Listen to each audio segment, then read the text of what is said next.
매각 조건.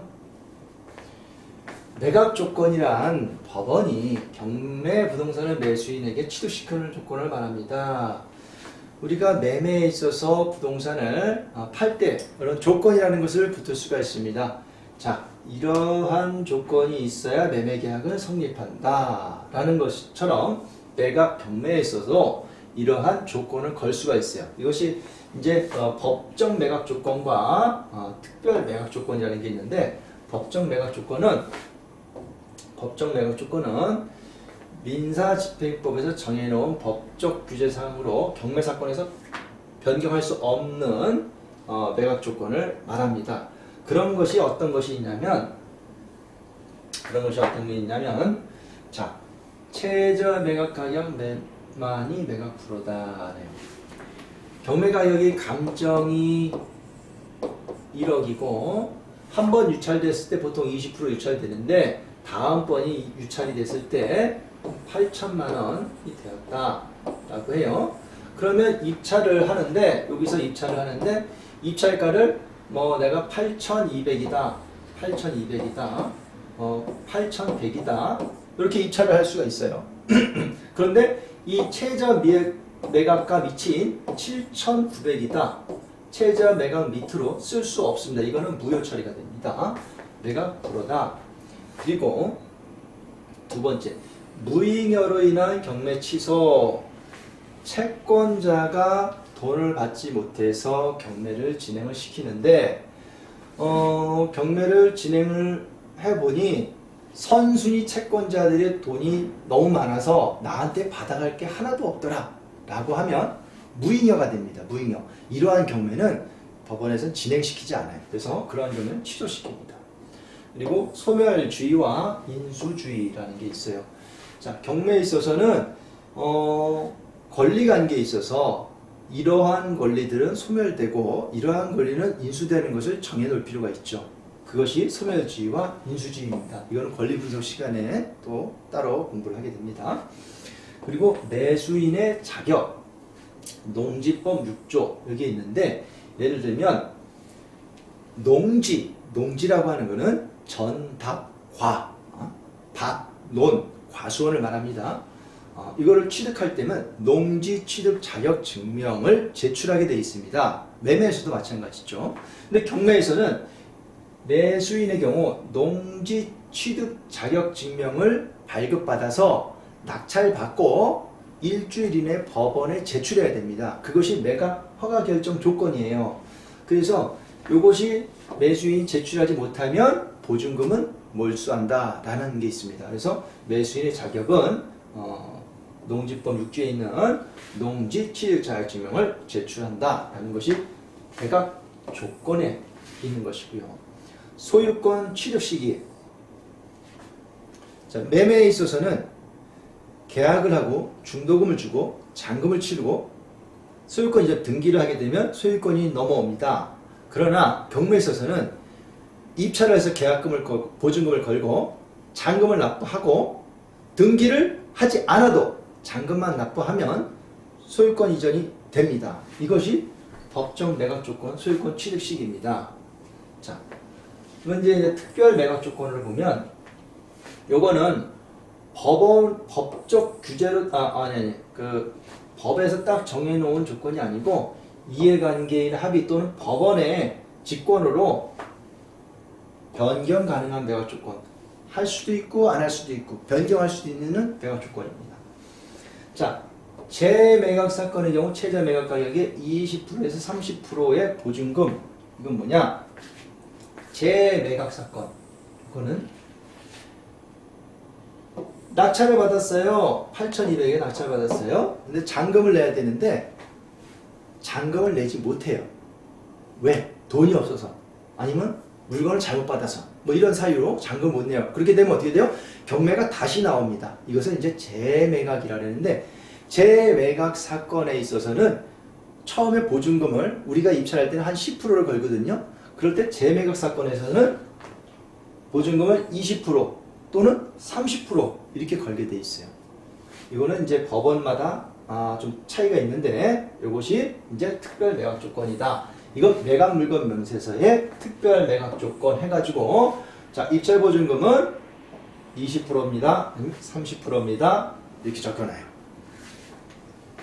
자 농지증 미제 출시 보증금 몰수 농지의 경우 농지 취득 자격증명을 발급받아야 되는데 그걸 제출하지 못할 경우에 보증금을 입찰 보증금은 몰수한다 라는 것이 특별 매각 조건이고요.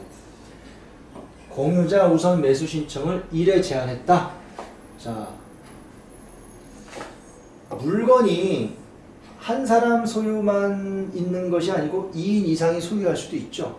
자 이것이 뭐 예를 들어서 부부간에 2분의 1, 2분의 1 이렇게 취득할 수 있지 않습니까? A라는 사람과 B라는 사람이 같이 그러면 이 사람이 A라는 사람이 좀 사고를 쳐서 경매를 당했어요. 경매가 진행이 됐는데 그러면 이것이 누군가의 낙찰을 받겠죠? C가 낙찰을 받으면 요 나머지 2분의 갖고 있는 사람 B 얘를 공유자라고 합니다. 공유자. 공유자는 이 나머지 같은 공유자의 지분에 대해서 우선 매수를 할 수가 있어요. 우선 매수.